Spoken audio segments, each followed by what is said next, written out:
Сәлеметсіңдер ме балалар? Сауат ашу 121 сабағымызды бастайық. Бүгінгі сабағымыздың тақырыбы қаһарлы не, қаһарман кім? Х дыбысымен әрпі деп аталады. Бұл сабақта сен Х әрпін танисың, ажыратасың және оны дыбыспен сәйкестендіресің. Құрамында Х әрпі бар сөздерді буындап, тұтастай және түсініп оқисың. Х әрпін көркем жазасың. Балалар, мына суретке қарап, ойланып табайық. Суретте нелерді көріп тұрмыз? Дұрыс айтасыңдар, суретте біз кресло, төсек, орындық, үстел, шкафтарды көріп тұрмыз. Бұларды ортақ атау не деп аталады? Дұрыс айтасыңдар, бұларды жиһаз деп атайды. Жиһаз деген сөзде балалар, қандай бізге таныс емес дыбыс кездесіп тұр? Дұрыс айтасыңдар, бүгін біз Х дыбысымен, әрпімен танысамыз. Қане барлығымыз Х деп айтып көрейікші. Х. Х деп айтқан кезде балалар, өкпеден шыққан ауа ауыз қуысында кедергіге ұшырайды. Сондықтан да Х дыбысы дауыссыз дыбысқа жатады.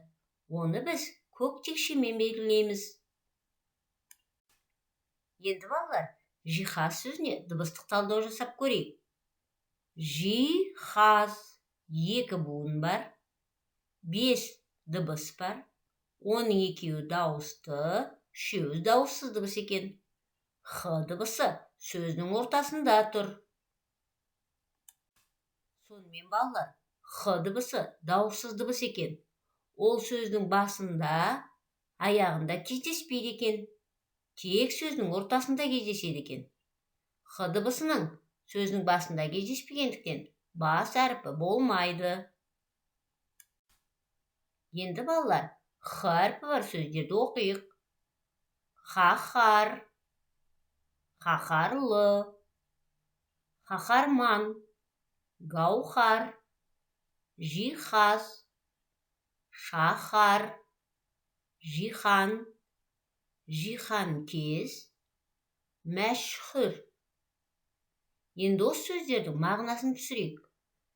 Қаһар деген балалар адамның ашу мінезін айтады. Қаһарлы деген ашулы, қорқынышты деген мағынаны білдіреді. Ал қаһарман деген ол ержүрек, батыр адамды айтады. Гауһар деген ол асыл тас. Ал жиһаз үйде қолданатын үй заттары. Шаһар деп балалар көне қаланы айтады.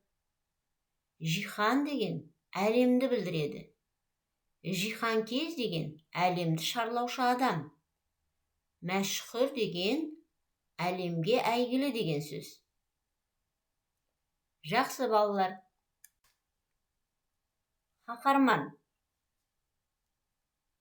Қазақ халқы қаһарман халық. Оның Қабанбай, Бөгенбай, Наурызбай сияқты батырлары болған. Әлия мен Мәншүк сияқты батыр қыздары да көп. Қазіргі кезде еліміздің қаһарман ұлдары мен қыздарына халық қаһарманы деген атақ беріледі. Халқымыз өз қаһармандарын құрметтейді. Сондай қаһарман батырларымыздың бірі Бауыржан Момышұлы екен. Аты мәшһүр ғаламға Бауыржан ата қаһарман.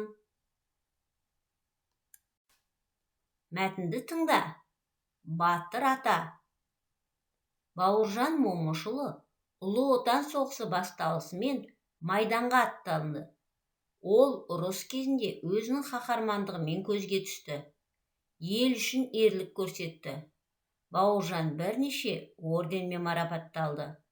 Бауыржан Момышұлының ерлігі бізге үлгі. Балалар, мәтін кім туралы? Мәтін мазмұнын әңгімеле.